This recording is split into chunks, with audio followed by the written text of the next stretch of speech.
imagino que se ha de haber quedado enterrado todo ese trabajo que se hizo. Y yo considero que sí, seguramente. Y es que con la actividad volcánica y la actividad de los ríos son de las actividades donde más cuidado se ha de tener, porque lo que hoy vemos en el pasado, saber si fue así. Y es ahí donde en algún momento comentaba yo que valdría la pena hablar con las personas, digamos, mayores para ver si ellas tienen algún conocimiento de algo que pudo haber ocurrido ahí. Porque los famosos cauces, voy a mencionar aquí con lo que estás hablando, José Antonio, los famosos cauces enterrados existen. Y los famosos cauces enterrados son aquellos que donde dejó de pasar, por ejemplo, si era la actividad volcánica, los flujos de lava o los flujos piroclásticos dejaron de pasar. Entonces, conforme el tiempo se llenaron, creció vegetación y no pasó nada, o sea, no pasa nada, como el caso de las fallas que veíamos aquel ejemplo. En superficie no se ve nada, pero hacia abajo sí se ve que hay movimiento, imagínense. Entonces ponen su casa ahí, pues chica, en algún momento un movimiento se raja, no sé, y quizás lo peor hasta se pueda partir. Pero como no lo conocemos y no lo podemos ver, sí tendríamos algún tipo de referente o referencia de alguien que nos pueda orientar. A raíz de ahí, entonces vamos a saber por qué. Porque cuando vienen los flujos de un volcán o vienen las corrientes de agua, muchas veces el agua vuelve a tomar cauces antiguos, aquellos cauces que eran los normales de alguna época.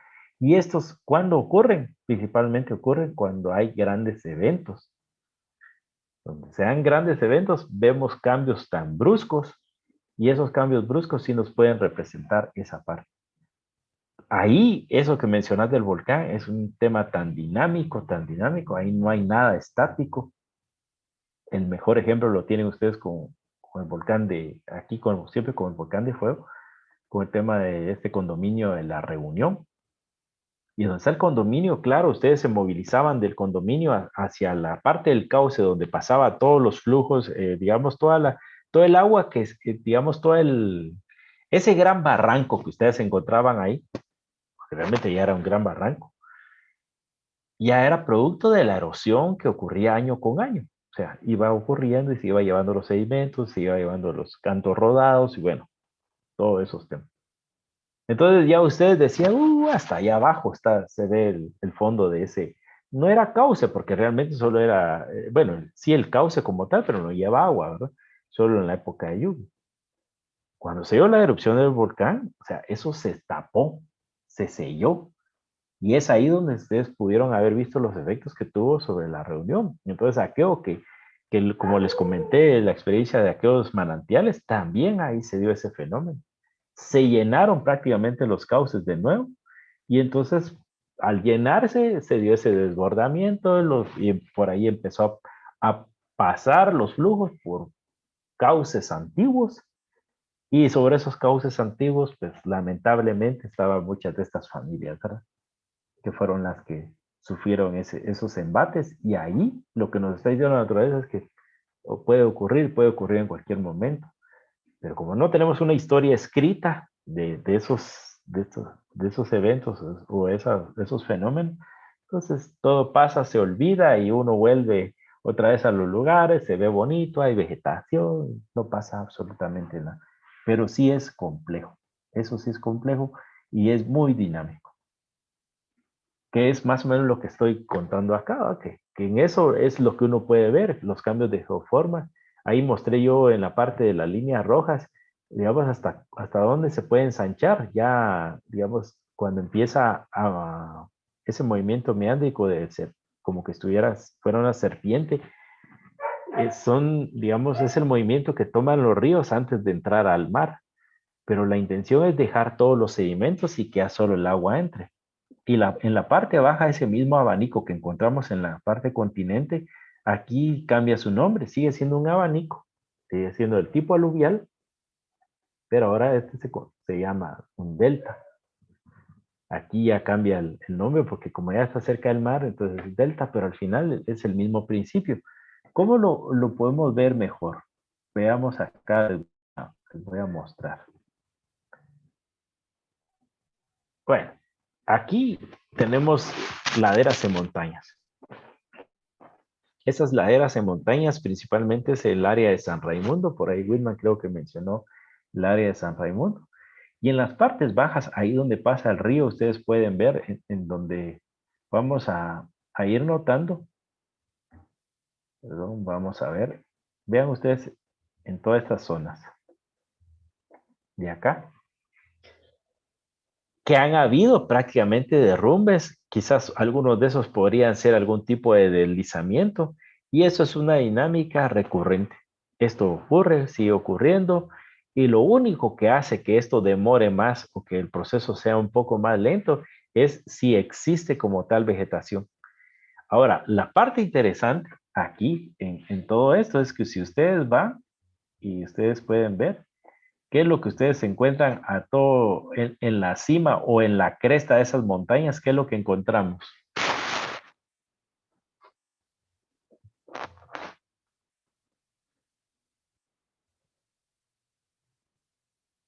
A ver, ¿qué es lo La que encontramos? población.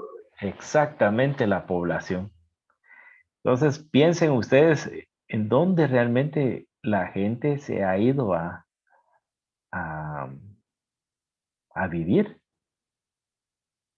Es zonas de alto riesgo. Claro, los fenómenos quizás no estén ocurriendo ahorita, pero sí en algún momento estas crestas se, se van a ir suavizando. ¿Por qué? Porque los materiales que están hacia abajo, en ambos lados de las laderas, se van debilitando.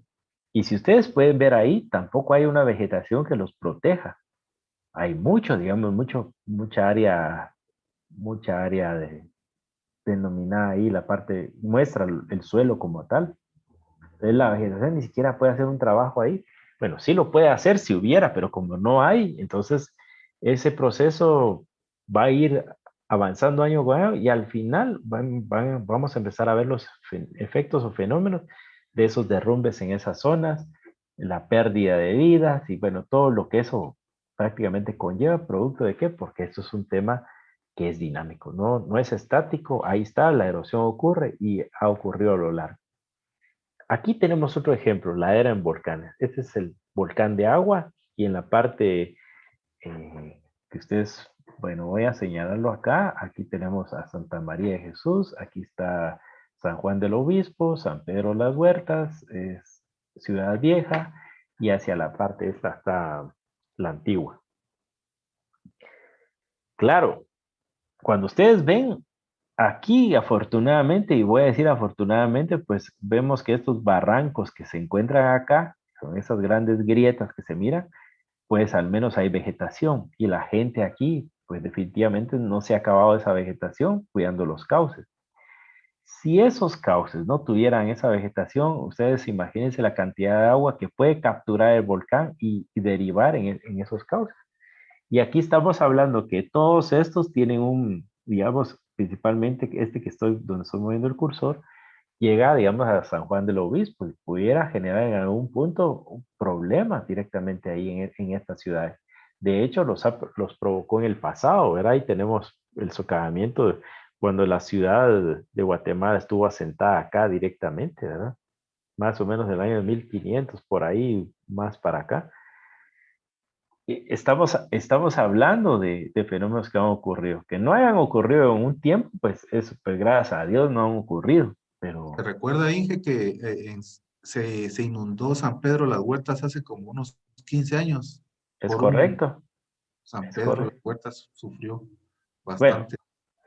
ahí en San Pedro voy a hacer un comentario. Y acá voy a dibujar, me voy a ir dibujando con aquí con esta línea, y voy acá y por aquí, me voy a desviar por aquí, más o menos. Algo así es. Esta corriente que ustedes ven ahí viene a salir en el camino entre Antigua y Ciudad Vieja, a donde entra el río Pensativo, cuando se desborda y todo. Hay un puentecito por ahí, ahí entra. Pero este cauce igual, ese es el mismo recorrido. Y en una oportunidad vino un colega y me dijo, fíjate que me están pidiendo un estudio, yo estoy haciendo un estudio un estudio de impacto ambiental para un residencial eh, y quiero ver, digamos, que no haya algún tipo de riesgo. Entonces, él me preguntó si yo no lo podía apoyar con la parte incluso geomorfológica y hacer algún tipo de análisis de riesgo. Yo le dije que estaba bien, que lo apoyaba, que de hecho tenía algo de información de esta zona. Y se hizo el estudio. Y resulta, digamos, que donde está prácticamente ese cauce que he señalado ahí con línea roja, ahí pasaba, digamos, estaba dentro o muy cercano, perdón, estaba adentro, porque sí pasaba en el área que querían utilizar para ese desarrollo urbano. Entonces le digo, mira, aquí el nivel de riesgo, hay un nivel de riesgo alto. ¿Por qué? Por las correntadas que puedan bajar. Y entonces, sobre esta base, lo que sí hay que hacer es que si se quiere hacer algo, hay que proteger todo el tema del cauce hacia los lados. Y el problema es que como se ha ido poblando, entonces ya hacia los lados no hay mucho de dónde echar mano. Es que quiere decir que lo que el compañero José Antonio está mencionando, digamos, de ese fenómeno que está ahí, esa inundación, producto de ese cauce que estoy señalando ahí. Cuando yo le dije, mira, esto hay que hacerlo, pero bueno, ahí ya no tengo, yo te doy solo esto, te doy mis conclusiones, recomendaciones, ya ve vos qué es lo que hacer, le dije, pero ahí está en un área de riesgo. Al parecer, luego me lo encuentro al tiempo y mira, ¿y qué pasó con aquel asunto? ¿Ah? Pues fíjate que yo se los planteé a ellos, pero dijo, mire, eso desaparezca lo del documento. O sea, aquí vienen las cosas, la parte amoral de esto, ¿verdad? Porque eso desaparezca lo del documento, eso no tiene que estar porque ya eso ya es un punto en contra y nosotros sí queremos hacer un desarrollo ahí. Entonces, son de las cosas que digo, a veces son complejas de entender. Claro, hoy posiblemente, hoy por hoy, pues ya existan, digamos, formas de poder tener un control sobre los cauces, pero cuando se habla de ciudades ya es bien complicado. Ya es bien complicado porque los espacios se han reducido tanto y como les digo, no se tiene dónde echar mano. Entonces, a veces el tipo de decisiones como estas que le estoy mencionando, en el momento, pues yo vendo y ahí está, y ustedes vivan aquí y todo. Al momento de darse un fenómeno de estos, ah, las consecuencias pueden ser fatales, ¿verdad? Pero bueno, quería mencionar eso solo para que veamos que los procesos erosivos continúan. Afortunadamente he de contar que en esa ladera que se ve descubierta, pues de a poco se ha ido poblando más en el sentido ha crecido el cultivo de café. Entonces, por eso es de que ahorita ustedes en esta época de lluvia pueden ver esa falda bastante verde, verde aún más, porque la gente pues continúa con el cultivo de café. Y quizás en esta imagen que es del 2013, pues ahí podía ver uno que había mucha agricultura, la agricultura fue cambiando y ahorita pues ya hay un poco más de vegetación, vegetación permanente en este caso, ¿no? Que es la que favorece a que el proceso de erosión pues no ocurra tan violento. ¿Por qué? Porque el golpe de la hoja va reduciendo el tamaño de partícula de agua y al final entonces cae el agua al suelo y no impacta como que si impactara si no hubiera vegetación. Luego veamos esta otra imagen que es lo que me traía el comentario que hizo Whitman. Aquí estamos hablando de un relleno piroclástico de Santa Cruz Balanya.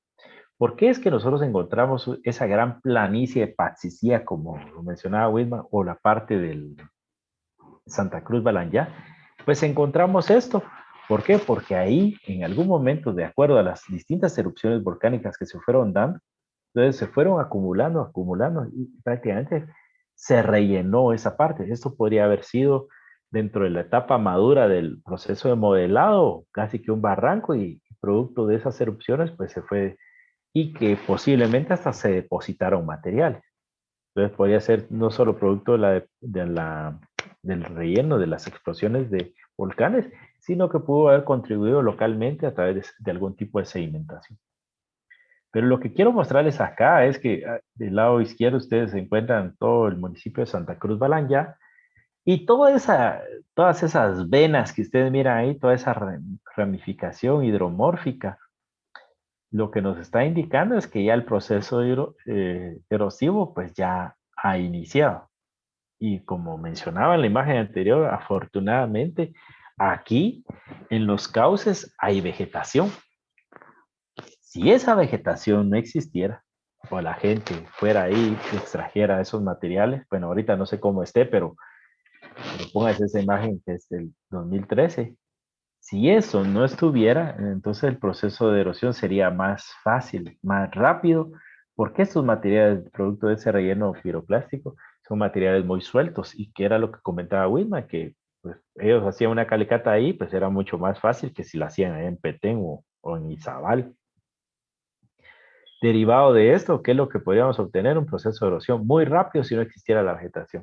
Lo ideal ahí es que se forman esas partes planas que ustedes miran arriba, pero que conforme el tiempo, si eso no se protege, pues definitivamente va a ir metiéndose los procesos erosivos y van a ir socavando toda esa parte. Y el problema es de que al final todo redunda o deriva en los lugares en donde hay gente viviendo. Y si ustedes se van a esos lugares hoy por hoy, o por ejemplo lo que mencionaba es de Chinautla, en una de las clases, si ustedes se movilizan hacia esas zonas, van a encontrar a la gente viviendo en esas crestas, van a encontrar a la gente viviendo en las laderas, van a encontrar a la gente, o sea, la gente vive en zonas de riesgo, donde hay procesos erosivos que han existido, siguen existiendo y seguirán existiendo. Y eso es lo que nos lleva con ese tema. Bueno, y aquí lo que quisiera mostrarles, esto es parte de un estudio, del estudio hidrológico de la cuenca del río Los Esclavos, solo es como una idea de ver los comportamientos que tiene, digamos, el agua a las distintas alturas. En este caso, conforme la pendiente de la cuenca va, bueno, aumenta y disminuye. Entonces, las tres gráficas que ustedes ven ahí en color rojo, naranja y amarillo, la primera gráfica lo que nos está mostrando es que en las partes altas, a mayor, digamos, el mayor caudal se descarga en un menor tiempo. ¿Qué significa eso? Que por las altas pendientes, cuando ahí llueve, lo poco que logra infiltrar o lo que infiltra de acuerdo a la capacidad de campo, una vez superada la capacidad de campo, empieza a escurrir y ese escurrimiento entonces se da. Y por las altas pendientes, entonces, ¿qué hace la cuenca? Descarga todo el agua de forma rápida. En la parte media, en la parte naranja, lo que nos está indicando es que el proceso de descarga ya es más lento. Ahí, en la parte media, están confluyendo ya varios cauces, varios del mismo río que conforma la cuenca. Entonces, esos cauces de una u otra forma empiezan a conformarse en un cauce mucho más grande, pero ahí a nivel medio ya se da un cambio de pendiente. Y donde se da el cambio de pendiente, entonces el proceso de infiltración ocurre de, o se da mayor en este caso. Quiero decirles que hay mayor infiltración, el proceso va más lento. ¿Qué es lo que nos está diciendo la gráfica? Entonces, que en esa zona, en la parte media, el agua como tal se concentra más tiempo. Y en la parte baja de una cuenca, en donde ya se ha suavizado la pendiente, baja prácticamente la pendiente, empieza a disminuir la velocidad. ¿Y qué ocurre ahí? Como lo vemos en la gráfica María, que hay mayor concentración de agua en mayor tiempo. Ahora bien, ese fenómeno con nosotros no se da y los tres sí se dan, pero ¿qué quiero decirles en una cuenca? En una cuenca lo que se deberá procurar es que mientras más se logre que el agua se concentre o se quede dentro de la cuenca, vamos a tener mejores condiciones de la cuenca. El problema de muchas cuencas en nuestro país es que drenan el agua muy rápido. Y es uno de los ejemplos que ponía con las zonas semiáridas. Cuando hablábamos de las zonas semiáridas, decía, bueno, es que hablar de 700, hablar de 500, 700 milímetros al año, incluso hasta 900 que por ahí nos comentaron, estamos hablando de cantidad de agua, pero ¿qué pasa? Esa agua no se queda y no se queda porque ocurre esto. O sea, hay mucha pendiente, entonces el agua se descarga fácilmente. Pero si tuviéramos las condiciones o lográramos condiciones de mejora, de a poco ir mejorando un territorio, mientras más logremos que el agua se concentre, quede más tiempo dentro del área, pues las condiciones van a mejorar a todo nivel. Y esta imagen pues nos muestra, digamos, un perfil, un corte, cómo se vería una cuenca, desde la parte alta hasta la parte baja, que va a dar directamente al océano. Y si ustedes pueden ver desde la parte alta, toda esa ramificación que ustedes ven en la parte de arriba, lo que nos está mostrando es ese corte que aparece entre A y B, que dice ahí arriba A y B, ven ustedes una formación en B. Ese B lo que nos está indicando es que hay mucha pendiente y los valles empiezan a formar. Entonces tenemos ahí en la parte de arriba valles en B.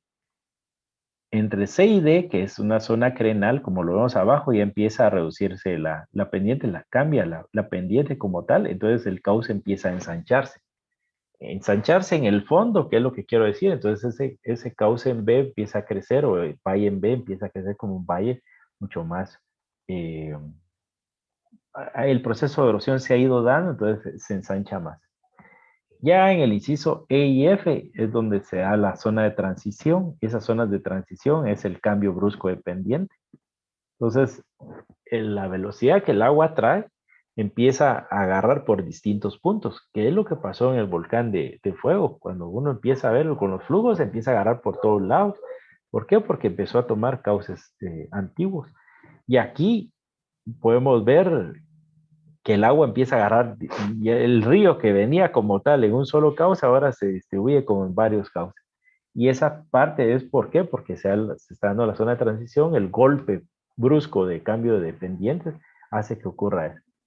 Y luego ya en la parte baja entre G y H vemos una parte más plana y ahí empezamos a ver los distintos tipos de ramificaciones hidromórficas que van desde un reticulado, que sean los temas de los manglares, el tema meándrico, así como el río Motagua, ustedes lo ven ya en la parte antes de entrar allá a Puerto Barrios, tiene esa forma, el entrelazado que se da aquí en toda la parte está del Progreso y la parte de Zacapa, ahí va ejerciendo ese entrelazado, para luego ya empezar a tener ese movimiento meándrico que es donde empieza a descargar todo el sedimento hasta llegar al mar como tal.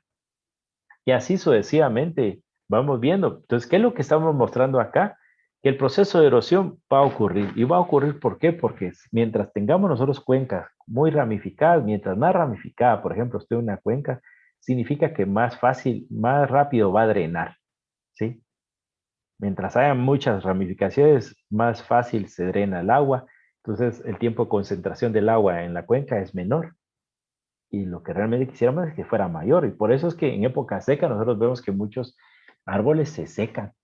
¿Y se secan por qué? Porque se acaba la humedad superficial y subsuperficial. Quizás la humedad, digamos, que se mantiene, aquella humedad higroscópica que se adhiere a las partículas, pues se quede. Que por ahí es que se utiliza para las siembras de verano, que le llaman. Entonces, para mover la tierra y que el agua pues llegue a la superficie por capilaridad.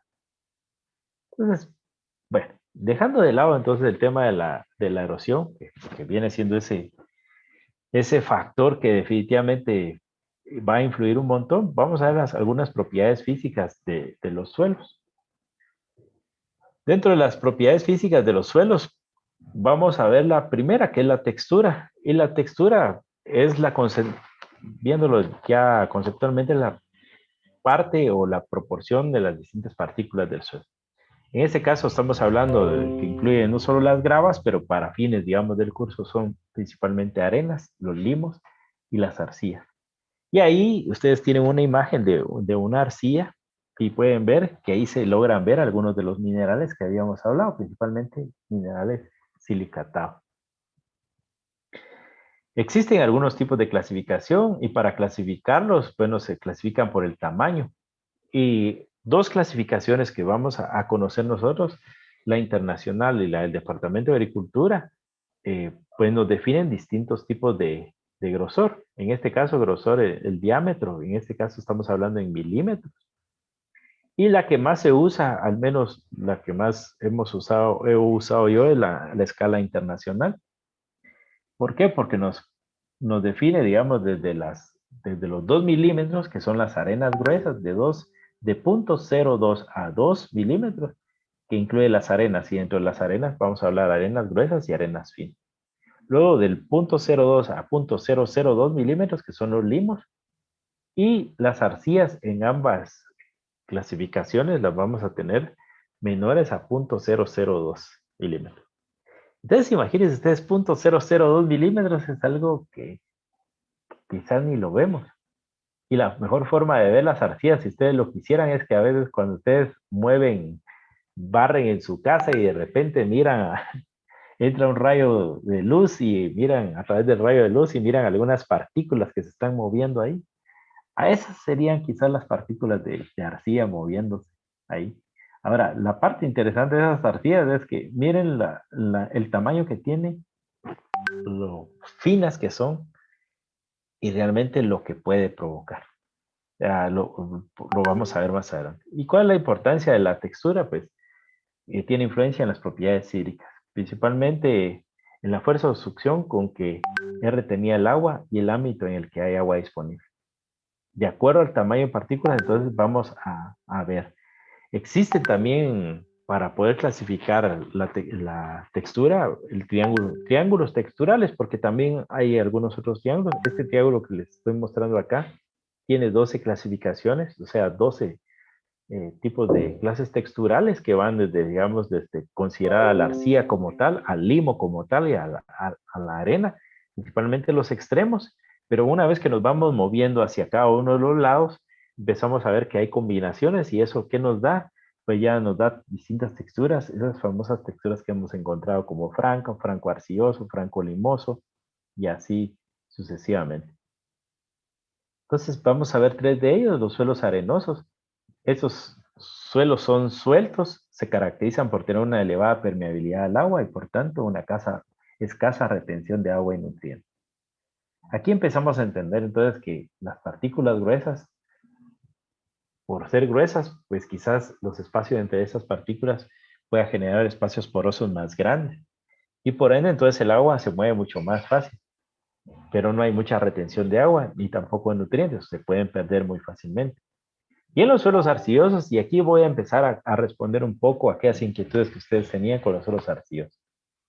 Estos suelos arcillosos se denominan suelos pesados o fuertes y presentan una baja permeabilidad al agua y una elevada retención de agua y nutrientes.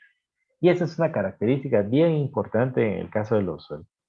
¿Por qué? Porque ustedes empiezan a adicionar agua y el agua se mueve con una lentitud, o sea, realmente infiltra muy lento.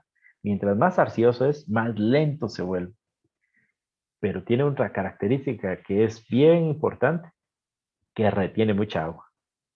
Las arcillas, ahí donde las miran ustedes, esas partículas que logran ver flotar ahí cuando entra el rayo de sol del ejemplo que poní, ya aglutinadas una con otra, integradas en lo que es la estructura del suelo, olvídense, o sea, tiende a hincharse esas arcillas muchas veces. ¿Por qué? Por la cantidad de agua que retiene. Y miren, cuesta que sean esa agua, cuesta que sean esa agua. Y las veces que lo hacen, entonces empiezan a haber problemas en superficie. La subsidencia es un problema relacionado a las arcillas principalmente. Claro, y entre la textura arenosa y la arcillosa, pues existe una clase textural intermedia. Bueno, existen 10 clases, ¿verdad? Pero por ahí aparecen los suelos francos. Y los suelos francos, ¿qué nos habla? De características que agarran una porción de arcilla, una porción de limo, una porción de arena. Entonces, en proporciones más o menos ideales que hacen que se conforme una textura ideal. Y una mezcla equilibrada de arena, limo y arcilla. Y ese equilibrio que supone que exista una buena permeabilidad y una buena retención de nutrientes. Aquí tenemos entonces, en resumen, esas características. Veamos las propiedades. Permeabilidad en un suelo arenoso alta, suelo arcilloso nula, un suelo franco es medio. Capacidad de retención de agua, un suelo arenoso es poco, un suelo arcilloso es mucho, un suelo franco es medio. Aireación, un suelo arenoso es buena, un suelo arcilloso es malo. ¿Por qué? Porque si empieza a retener agua, empieza a negarse el agua. Y la anegación trae consigo consecuencias, principalmente con el tema de oxigenación.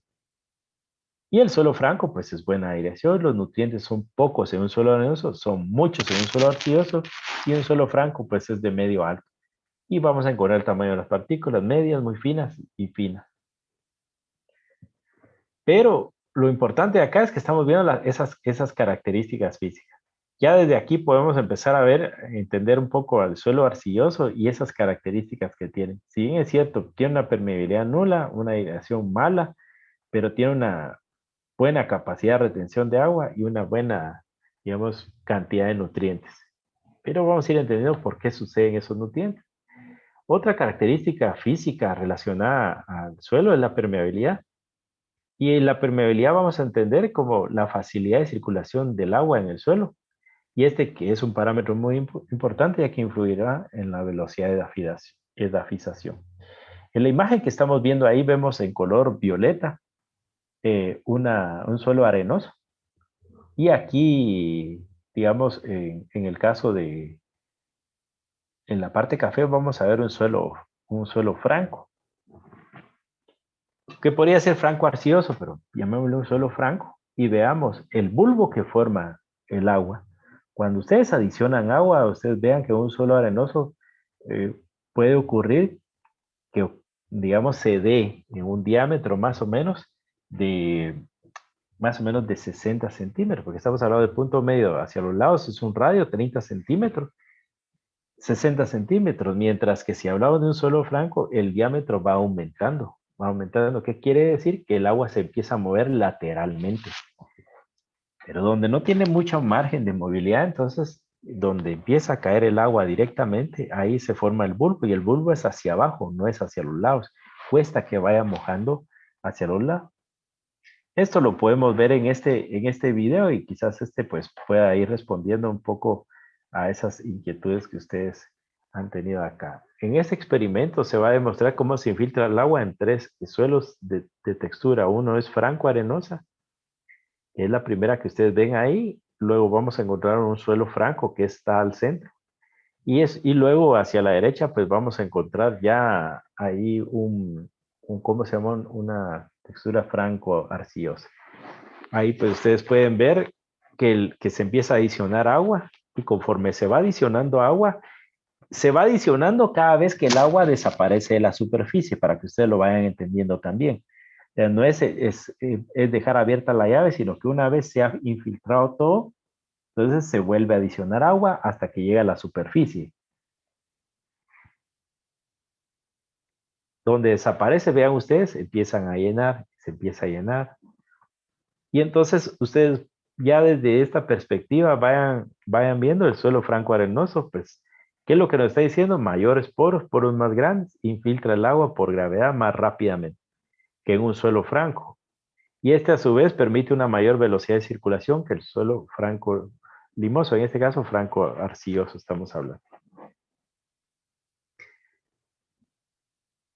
De los tres, estamos viendo, vean ustedes la velocidad con la que está infiltrando el primero, el segundo y el tercero. Entonces, las arcillas que están del lado derecho, lo que estamos viendo acá es que el agua que se va adicionando, el agua se está reteniendo. La velocidad de infiltración es bastante baja. Y a la vez que va siendo bastante baja, vean ustedes el tamaño del bulbo que va a generar. Mientras que vean en el caso del lado izquierdo donde están las arenas, ya se saturó. Llamémosle saturar, no al punto donde se vea agua superficialmente, porque superficialmente si viéramos esa superficie de agua, entonces diríamos el suelo está saturado. Pero al menos podemos decir que ya el suelo está mojado. Se mojó en toda esa parte que se está exponiendo. El franco, ahí va un proceso más lento, va reteniendo un poco de agua, va cediendo agua, va haciendo que las cosas vayan a ocurrir. Y los suelos arcillosos, como ustedes lo pueden ver, son los suelos más complejos ahí. Bueno, aquí ya nos pone el caso, si estas características las tenemos que tomar, si tuviéramos un proyecto de riego, un suelo franco arenoso retiene poca agua y la elimina rápidamente, por lo que van a necesitar más un flujo de agua de bajo caudal para que no se vaya perdiendo fácil. ¿Qué estamos hablando de bajo caudal? Pues posiblemente ya que no sea un riego por gravedad, sino específicamente ya un riego por goteo.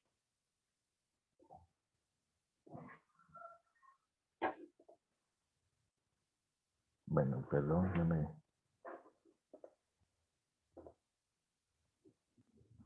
Luego, como otro punto, pues la estructura del suelo. Y la estructura aquí es la forma en que se agrupan todas esas partículas que hemos visto, las arenas, limos, arcillas, la forma en que se encuentran agregadas. Y a eso se reconoce también, la forma en que se encuentran agregadas, como los agregados del suelo. Esos agregados del suelo los tenemos acá. Si nosotros agarramos un terrón de suelo, y lo empezáramos a desmenuzar, pues empezaríamos a encontrar cada una de esas partículas y así nos podríamos ir de acuerdo a los tamaños. Vamos desagregando, separando y podríamos cuantificar. Tipos de estructuras, pues ya ustedes habrán escuchado por ahí la granular, angular, subangular, prismática y laminar. Y cada una de estas estructuras pues va teniendo características comunes.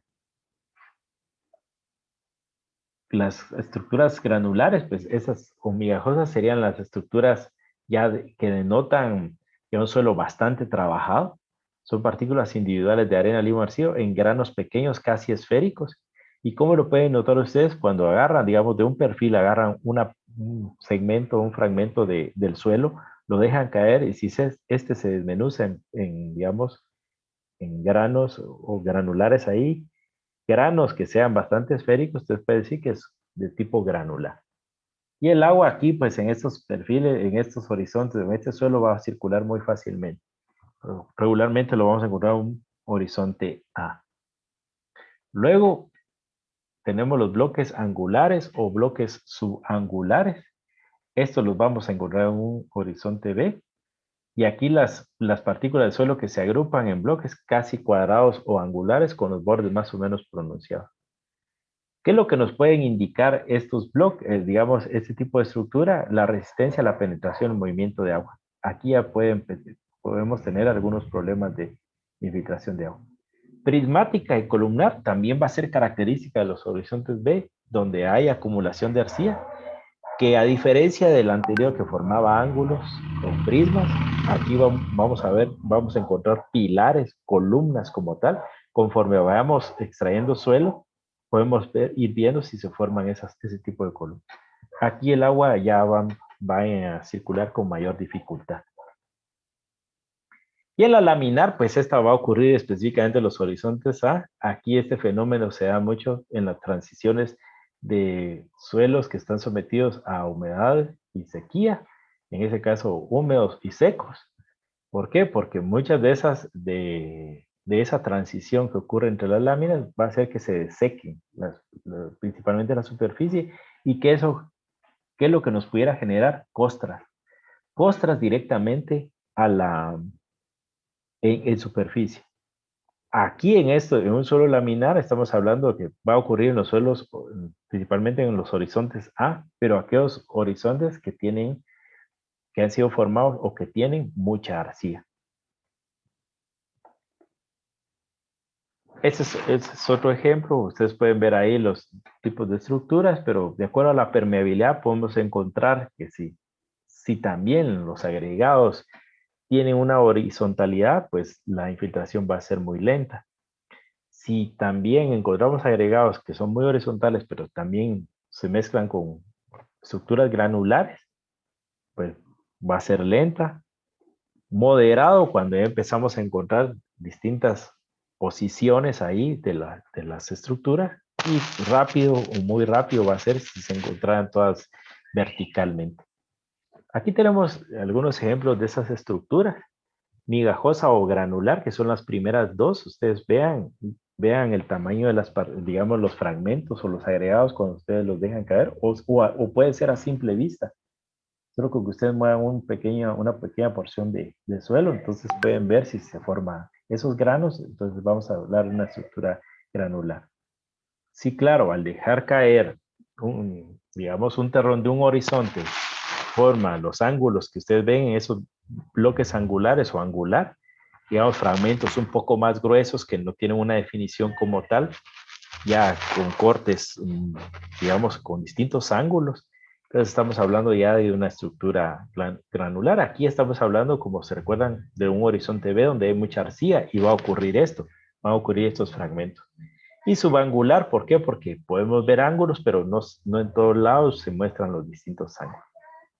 Prismática o columnar, porque en la medida que ustedes van sacando empiezan a aparecer pequeñas columnas, pequeños pilotes o pilates ahí que nos van denotando que existe algún tipo de estructura mucho más gruesa.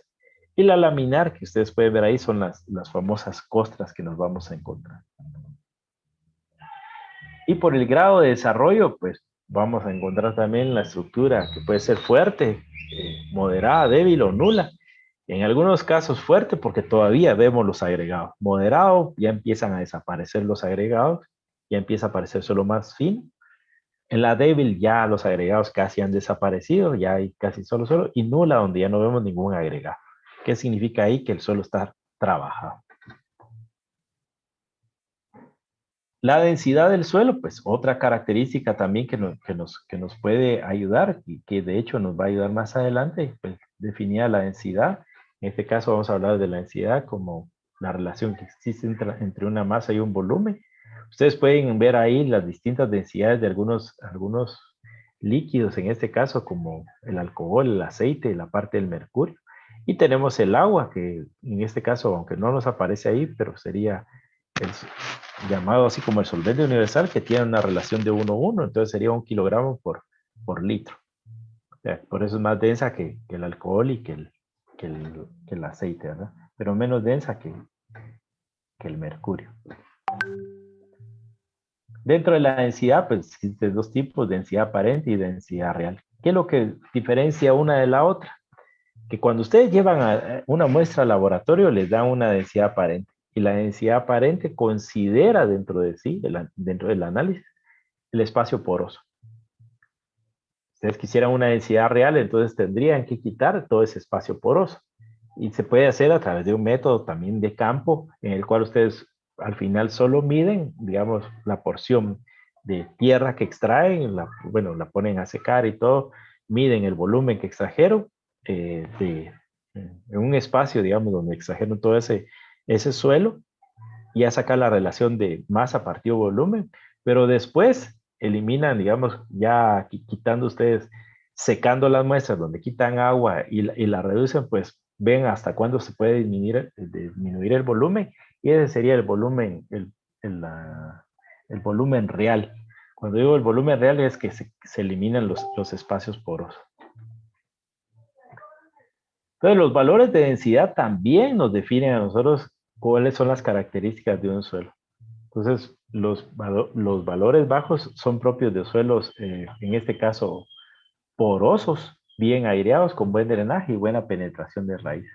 Pero valores altos también son propios de suelos compactos, poco porosos y con aireación deficiente y una infiltración lenta.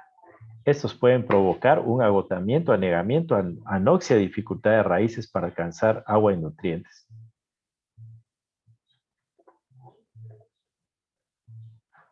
A ver, permítanme.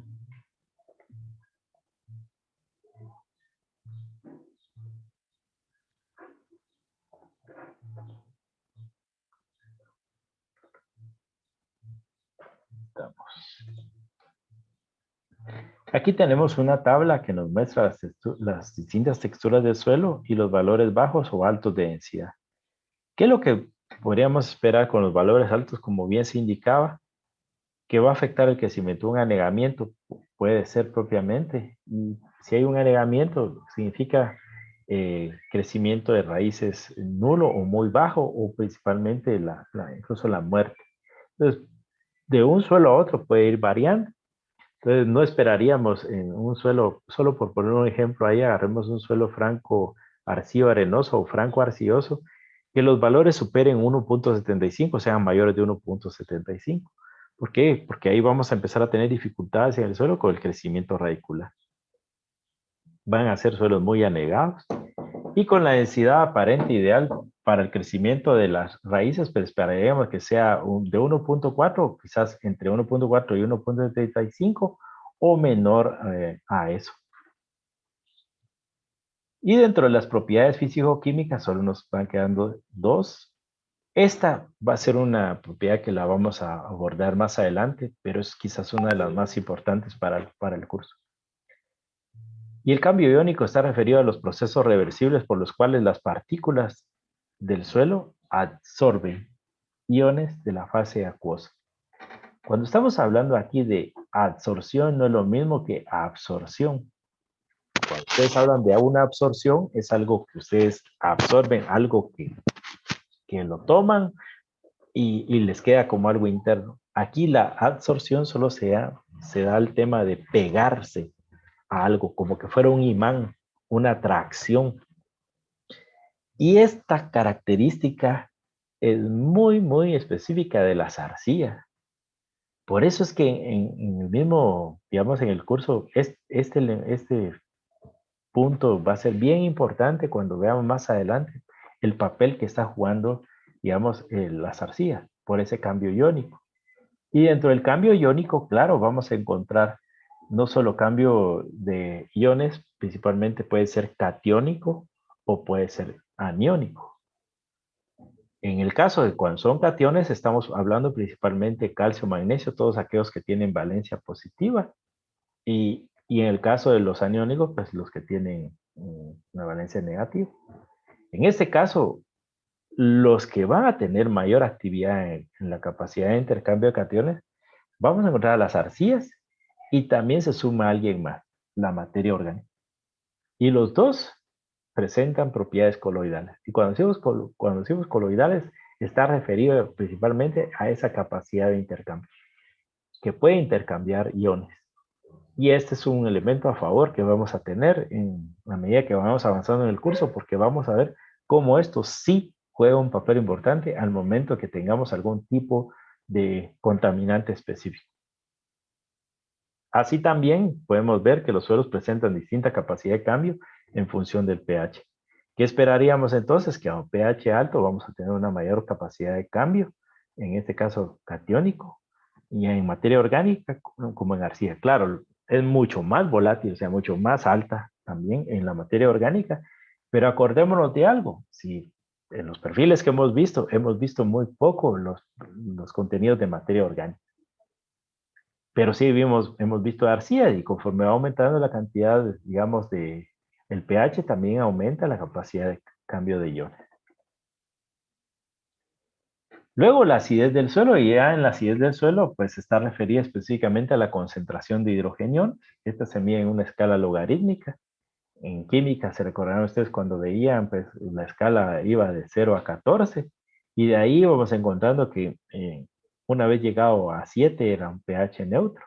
Y de ahí hacia abajo iba hacia la parte ácida y de ahí hacia arriba iba regularmente hacia la parte básica, digamos, donde iban aumentando más elementos o minerales alcalinos y hacia la parte baja más minerales o elementos de características ácidas, ¿verdad? Y que el pH, pues definitivamente, como lo hemos visto en la lámina anterior, tiene una influencia bastante alta. Conforme aumenta el pH, así también puede aumentar la capacidad de cambio de iones. Entonces, también se puede hablar del pH como la reacción del suelo, refiriéndose a la acidez o basicidad. ¿Qué es lo que nos está diciendo aquí esta gráfica? Pues que la curva de neutralización de un suelo, mientras usted le van añadiendo un ácido, cambia de forma escalonada según el mineral que actúe como tamponador. Como ya hemos visto una diversidad de minerales en los suelos, entonces, ¿qué es lo que vamos viendo? Que conforme va bajando el pH o se le va adicionando un ácido, que para nosotros no necesariamente será un ácido, sino podría ser un fertilizante, podría ser un contaminante.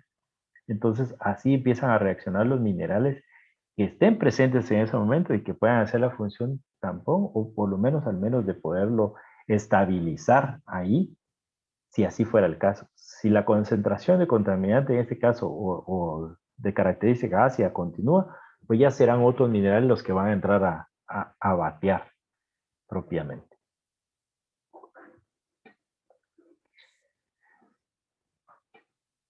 Bueno, jóvenes, ¿alguna duda, comentario que tengan? Hasta aquí terminamos con nuestra clase de la parte del suelo para poder ya entrar en nuestra próxima clase ya con el tema de la contaminación, la degradación del suelo como tal, y ya ya vamos a entrar propiamente en el tema de contaminación del suelo. Entonces, si tuvieran alguna duda, bueno, hasta aquí creo que también sería factible u oportuno que pudiéramos realizar nuestro examen parcial con este contenido. ¿Creen ustedes que está bien? Ingeniero, una pregunta. Sí, a ver, José. ¿Cómo varía el suelo con un pH alto o uno bajo? O sea, dependiendo de cómo se encuentre. Sí, pero ¿con base a qué característica, José? Tal vez si me pudiera hacer un poco de ello, porque si estás hablando con el pH, podríamos hablar. Si hay mucha arcilla, digamos, aumentan ciertas características. Un pH alto, ¿qué es lo que conlleva a que aumente las arcillas? A que aumente en este caso, la alcalinidad o basicidad del suelo. Un pH bajo significa mayor acidez. ¿Qué significa mayor acidez? Es que, quiero explicarlo aquí desde el punto de vista también de algunos elementos. Si un pH tiende a la acidez, inhibe la actuación de otros elementos. Si un pH tiende a la alcalinidad, pues inhibe la acción de algunos elementos, principalmente los de acción ácida. En los suelos regularmente nosotros no queremos, o al menos tratamos o vamos a procurar que no ocurra, digamos, la tendencia hacia la acidez, porque sabiendo que si nosotros tenemos pHs altos, pues podemos tener mejores condiciones de translocación de elementos, de intercambio de elementos. Y es ahí donde nosotros podemos favorecer, digamos, que los contaminantes, como lo vamos a ver más adelante, se puedan neutralizar o se puedan absorber. Pero si el pH nos baja, ya es un punto en contra nuestro. Ya propiamente no es algo que tengamos a favor. Por lo cual sí tendríamos que trabajar en tratar de subir ese pH. Solo eso, ese es como un ejemplo. Y así, digamos, hay una serie de cosas que podríamos destacar. Con la textura, pues ya lo mencionábamos ahí, mientras más arcillas tengamos, pues vamos a tener una, digamos, a mayor pH, una mayor capacidad de intercambio iónico, que eso sí es favorable al suelo. Con menos arcillas o un suelo franco, pero mayor también pH, pues también siempre la actividad de iones va a ser alta. Lo que pasa es que también a un pH bajo disminuye la capacidad de intercambio. Y eso para los fines del curso, pues no es que sea malo, pero tampoco es bueno, en el sentido de que nosotros debemos de procurar un poco más hacia arriba. Sí. Yo lo que quisiera preguntarles ahora es, con el tema del parcial, ¿cómo quieren que hagamos el parcial? Yo les quisiera manifestar eso pensando en, para no entorpecer un poco el tema de las clases. Pues si ustedes quieren que lo hagamos durante el periodo de la clase, pues lo hacemos durante el periodo de la clase. ¿Y si hacemos un parcial grupal?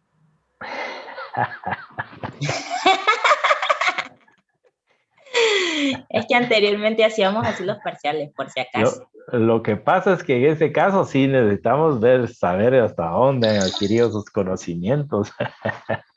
No, pero no va a ser complicado. ¿Va a ser de selección múltiple, ingeniero? Hay varias, ¿cómo se llama? Hay de selección múltiple, hay de desarrollo, hay de interpretación.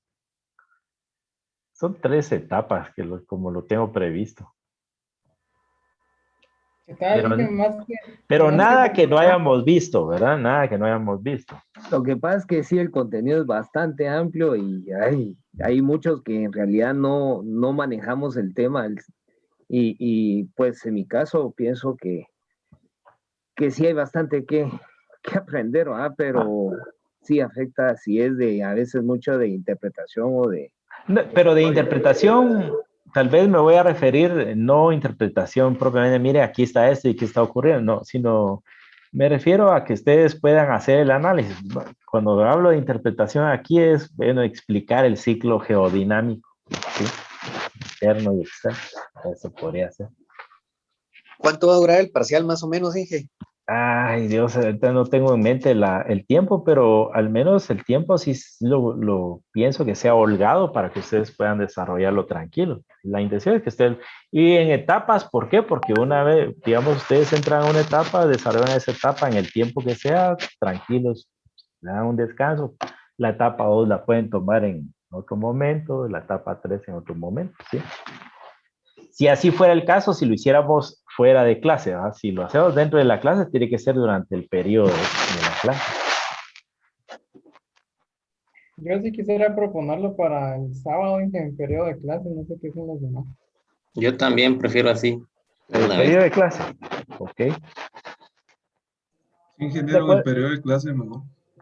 Buenísimo, está bien. Lo que haría en este caso entonces es que entráramos de lleno con el examen. Ahí. Yo lo ajustaría, digamos, al tiempo y quizás en la última hora, pues puedan hacer ustedes las exposiciones. Más o menos 2 horas de examen.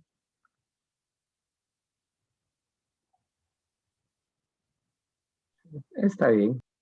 Está bien. ¿Les parece? Pero Pero no hay podemos, problema. pero podríamos entonces adelantar con alguna exposición hoy, porque quisiera saber qué. Pero antes voy a pasar lista. Permítanme la guitarra, dijo aquel.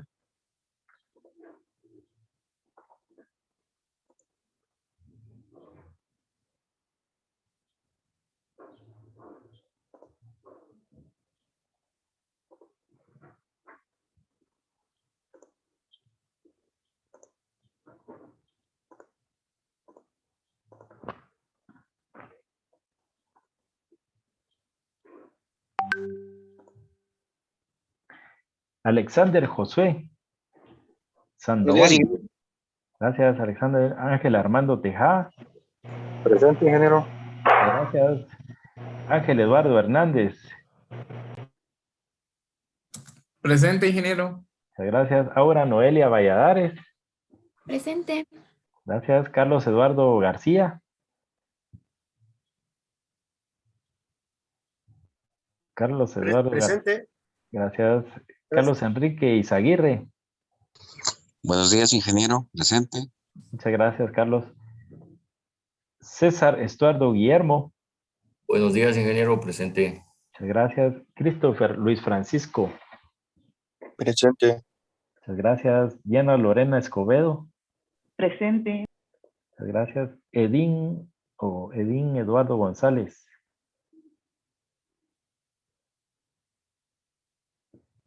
Por ahí está Edín. Edgar Josué Pérez. Presente, Inge. Muchas gracias. Edinson Hernández Varías. Buenos días, presente. Muchas gracias. Eric Daniel Chacón. Presente. Muchas gracias. Fausto David Fuentes. Buen día, Inge. Presente. Muchas gracias. Francisco Antonio Girón. Presente, Inge. Gracias. Giancarlo Alexander Guerrero. Ingrid Paola Angulo. Bueno, ya la vi. Irving Isaac de León. ¿Qué tal, Inge? Buen día. Gracias. Jaime Danilo Dardón. Presente, ingeniero. Buenos días. Gracias, Jaime. Jairon Estuardo Villatoro. Presente. Muchas gracias. José Antonio Pérez Ronquillo. Presente, Inge. Muchas gracias. José Antonio Varales. Presente, Inge. Gracias. Joshua Alejandro Chavarría. Presente, ingeniero. Muchas gracias. Juan Carlos Jerez. Presente, Inge. Juan Francisco López. Buenos días, presente. Gracias. Juan Pablo Mazariegos. Presente, ingeniero. Gracias. Julio David Mejía. Presente, Inge. Gracias. Justo Fernando Estrada. Presente, Inge. Gracias. Manuel Daniel Roberto. Buen día, aquí estoy, ingeniero. Gracias. Mario Roberto Castellanos. Presente, ingeniero. Gracias. Melvin Giovanni Tun. Presente, ingeniero. Muchas gracias. Merari Abisaí Marroquín. Presente, ingeniero. Muy bien. Miriam Alejandra Sabán. Buenos días, Inge. Presente. Gracias. Muy bien. Pablo Alejandro Sasso. Presente, ingeniero. Gracias. Pablo Ovidio García. Presente, ingeniero. Muchas gracias. Rodolfo Estuardo Miranda. Muy amable. Rudy José García. Presente. Gracias. Santiago Felipe Jax. Presente, ingeniero. Gracias. Whitman Brian Sey. Presente, ingeniero. Muchas gracias. Solo viendo ahí, Edín Eduardo González. Sí, ingeniero. Bueno, muy bien. Problemas con el micrófono. Muy bien, no hay problema. Giancarlo Alexander Guerrero.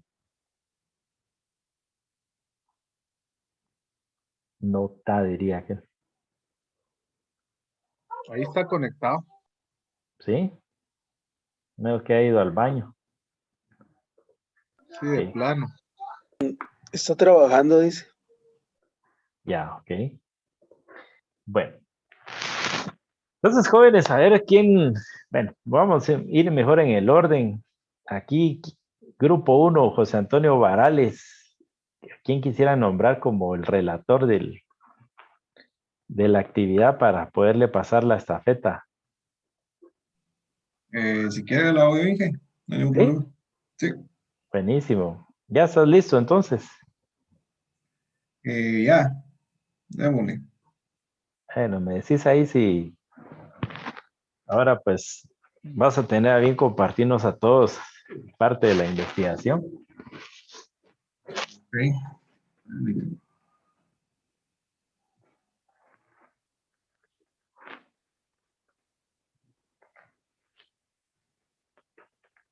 No sé si se logra ver. Sí, ahí se logra ver. ¿Qué tal? Buenos días, compañeros.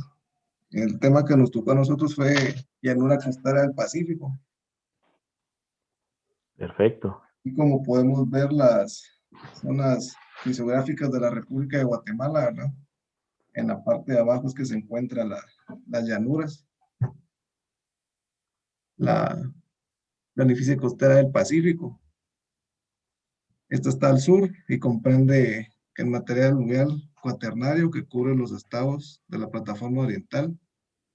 Y estos fluidos corren desde el altiplano volcánico al cambiar su pendiente, depositando grandes cantidades de materiales que han formado esta planicie. Podemos ver que comienza desde parte de México. Tenemos también parte de San Marcos, Quetzaltenango,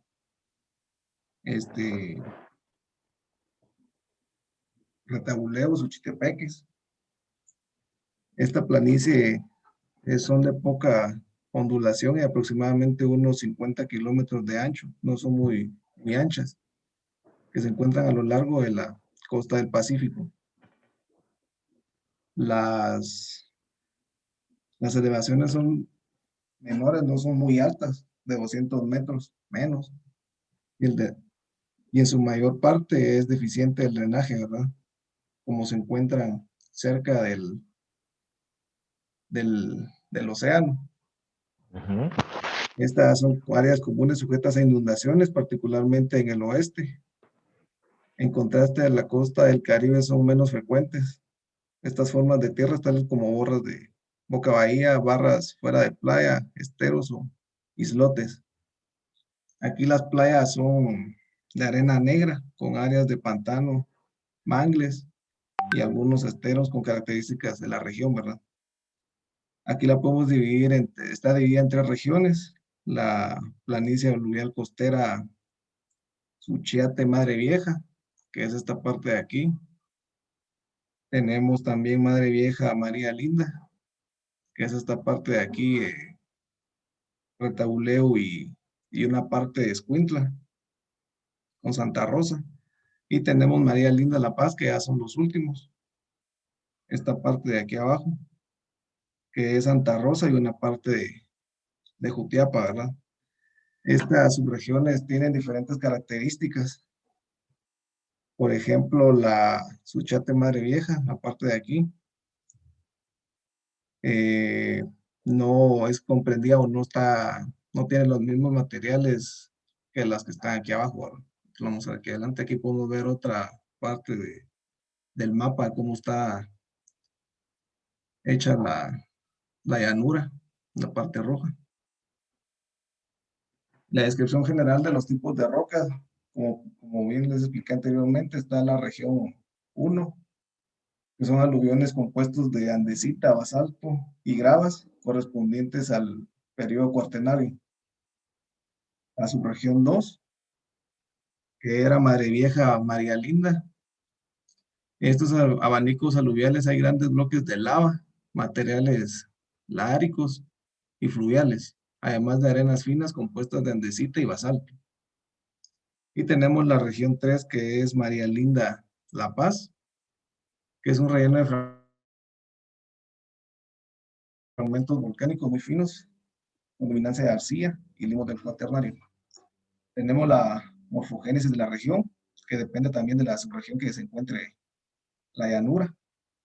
Bueno, la Madre Vieja Suchiate, las principales corrientes de los ríos han formado sus llanuras aluviales de desborde y de inundación, aunque el drenaje en este tipo de trenzado, del tipo trenzado y meándrico. Tenemos la subregión Madre Vieja, María Linda. Es el resultado del aporte del material aluvial transportado por los ríos, fragmentos rocosos y materiales volcánicos. Y la región que ya es más al sur, colindando con El Salvador, son llanuras formadas por desbordes y de inundación. Tenemos los procesos de dinámica interna. Son algunos agentes internos que se asocian a la formación de las llanuras costeras, como los lodos, los volcanes, los lahares y sedimentos de origen volcánico, por lo que son movimientos epirogénicos, como los levantamientos lentos. Estos son unos procesos con los que se han formado estas llanuras. Tenemos agentes externos también, que es el hidrológico, como los lahares, que son fluidos compuestos de sedimentos volcánicos con una gran cantidad de agua. El material de relleno es transportado por diversas corrientes que llegan de las regiones altas, y el relleno del material fluvial originario por los ríos. Y tenemos el ciclo nativo de esa región, que es la meteorización física de las rocas, la erosión y suelo, transporte de sedimentos y depositación de los sedimentos cuando llegan al final del trayecto, ¿verdad? Llegando al océano. Y eso sería todo.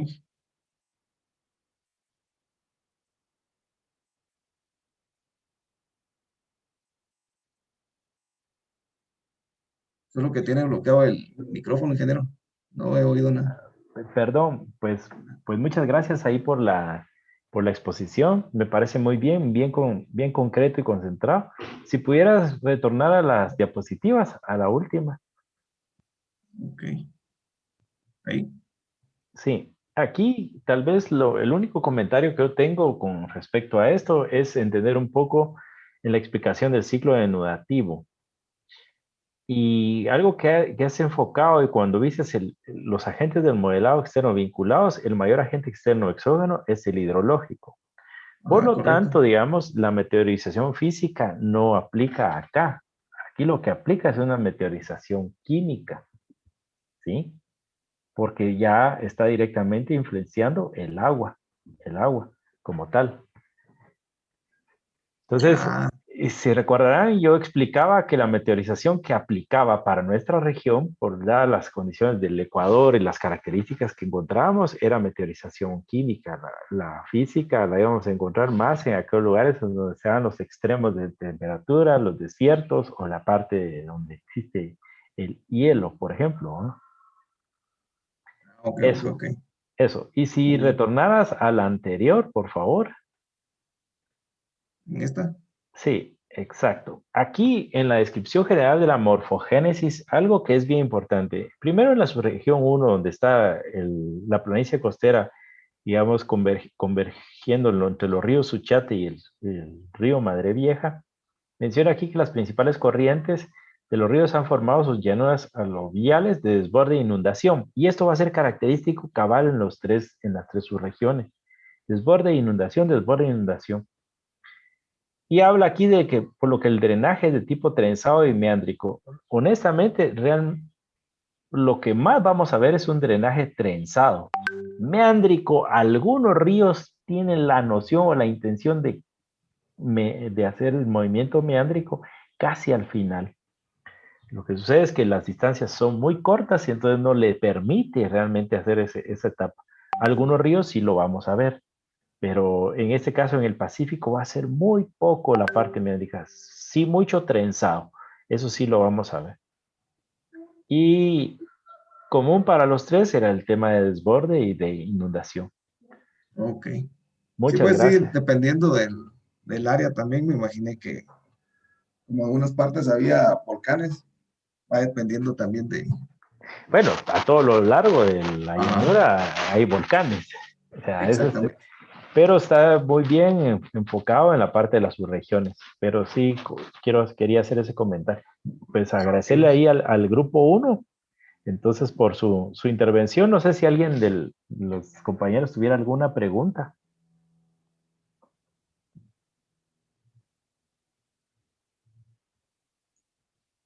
Creo que no. Mejor si no. Inge, Sí. tal vez solo para complementar o solo para... ahí mencionaban también la cantidad de sedimentación en la llanura pacífica, ¿verdad? Que es considerable.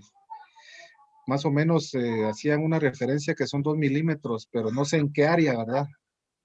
De las cantidades que son arrastradas por la sedimentación o la erosión.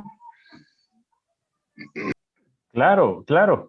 Y el caso de los sedimentos, eso ocurre año con año. Ahora, eso que sí quisiera que les quedara hacia la parte, si pudiéramos regresar a la diapositiva 2, donde está el mapa. Y toda esa franja que ustedes ven en rojo, prácticamente estamos hablando de alturas que van de 200 a menos de 200, ¿verdad? Quizás un poquito más de 200 en algunos puntos. Y el factor clave y fundamental acá, como bien se dijo, son los aluviones. ¿Qué son los aluviones? Pues realmente es toda la deposición. Ese es un área de sedimentación. Y aquí estamos hablando de toda la llanura y por eso se llama llanura. ¿Y por qué se llama llanura? Porque es plana. Ya toda esa parte, si ustedes lo ven, es casi plano. Y ahí entonces las velocidades que traía las distintas cuencas o los ríos asociados a las cuencas ya han perdido velocidad, entonces empiezan los procesos, digamos, de desbordamiento, de inundación y con ellos conjuntamente la parte de sedimentación. Entonces, aluviones está referido a la sedimentación. Muchos sedimentos hay. ¿Y de dónde? De las partes altas. En este caso, toda la cadena volcánica. Gracias ahí, entonces, jóvenes. Entonces, del grupo 2, vamos a ver quién tenemos del grupo 2. ¿Quién es En el grupo 2 tenemos a Juan Fernando Estrada, Francisco Antonio Girón, Edwin Eduardo González, César Eduardo Guillermo, Miriam Alejandra Sabán. ¿Quién toma la estafeta ahí? Buenos días, ingeniero. Yo voy a comentarles un poco acerca de lo que nos tocó a nosotros. Hacenos el favor, entonces, José, de trasladarle. Ahorita le envío. Yo creo que ahí está. Sí, correcto. Permítanme, ahorita les comparto la pantalla.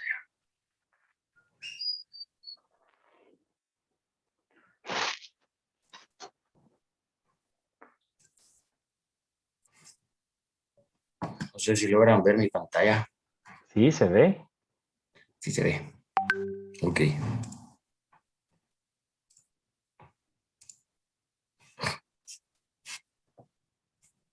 Permítanme, disculpen.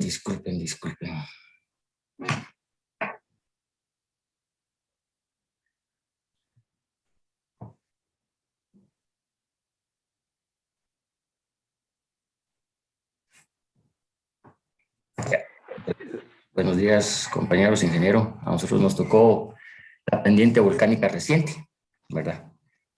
Pues como ya el ingeniero lo mencionó, estamos conformados por Alejandra, Justo, Francisco, su servidor César y Eduardo, ¿verdad? Excelente.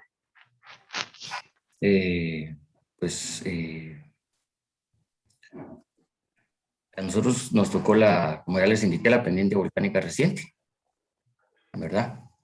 Que es la región que incluye a los volcanes de una formación, de la formación más reciente en Guatemala, ¿verdad?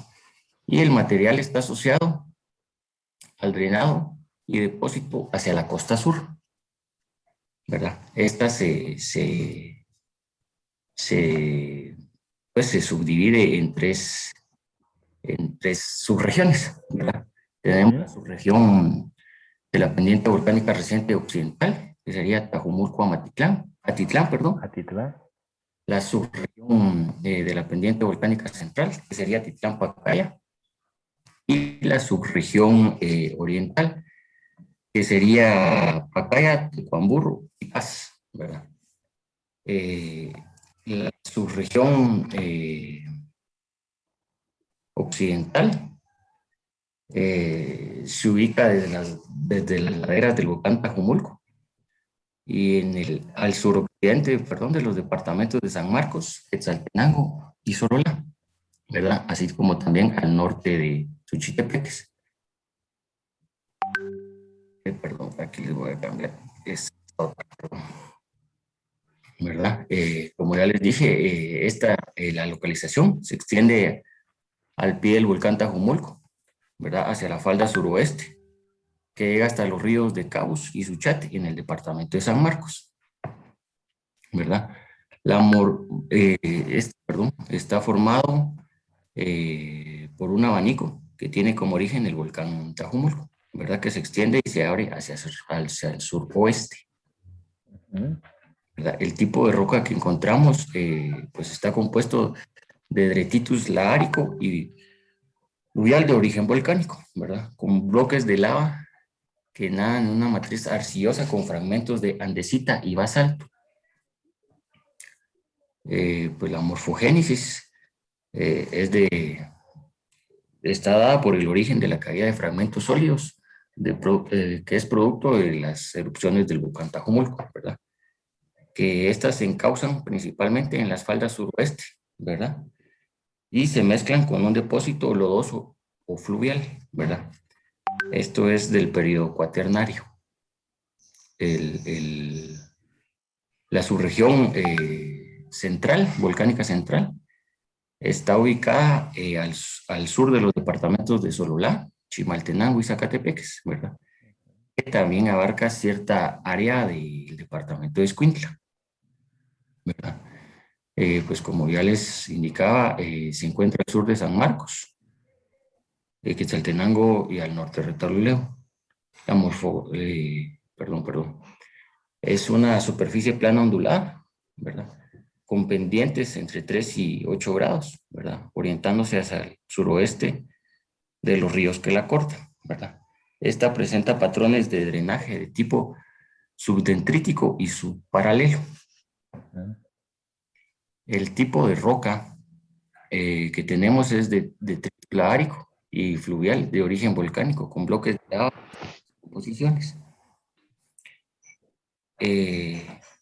La morfogénesis se debe a los materiales laáricos y otros depósitos lodosos provenientes de las tierras altas de los volcanes del occidente, entre San Marcos y San Martín Zacatepeques, ¿verdad? Esta geoforma se atribuye al cuaternario reciente. Y por último, la subregión de la pendiente volcánica oriental, ¿verdad? Que como ya les indicaba es parte del Pacaya, Tecuamburu y Paz, que se localiza fisiográficamente al sur de los departamentos de Escuintla, Santa Rosa y Jutiapa.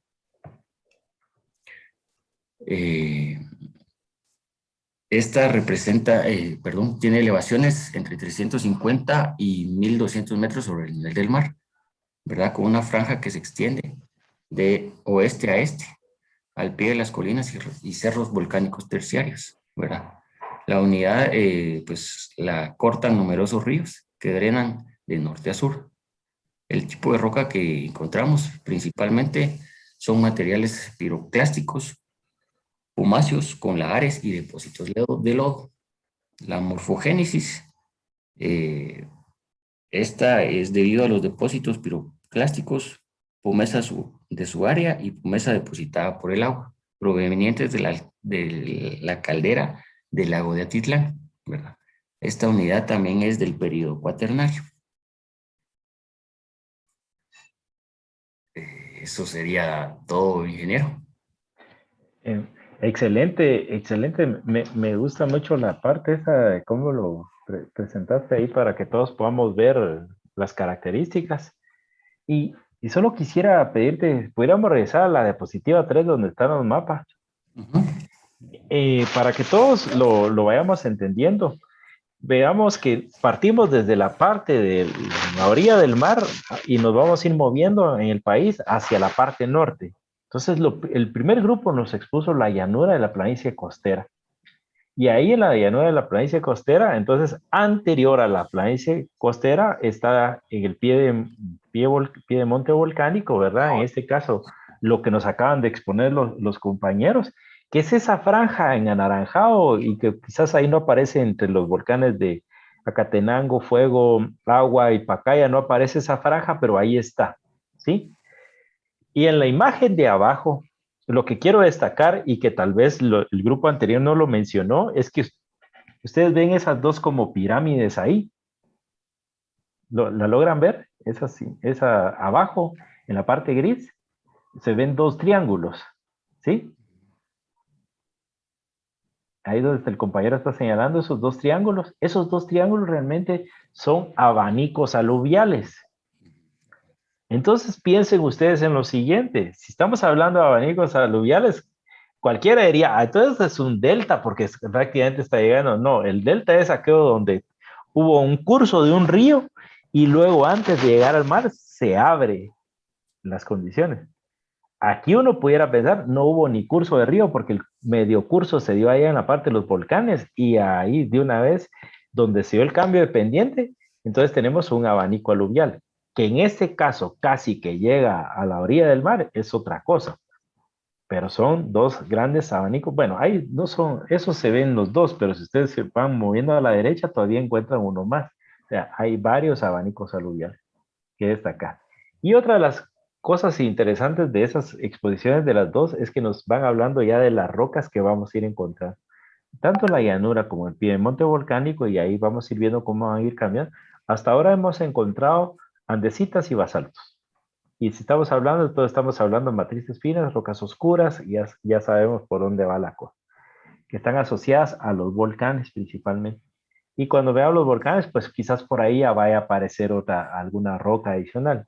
Eso y los flujos también, vean en este caso los lares, que ya es ese movimiento del material volcánico con agua, ¿verdad?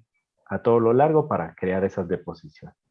Entonces, excelente grupo 2, muchas gracias por la exposición. No sé si alguien de los compañeros tenga alguna duda, comentario.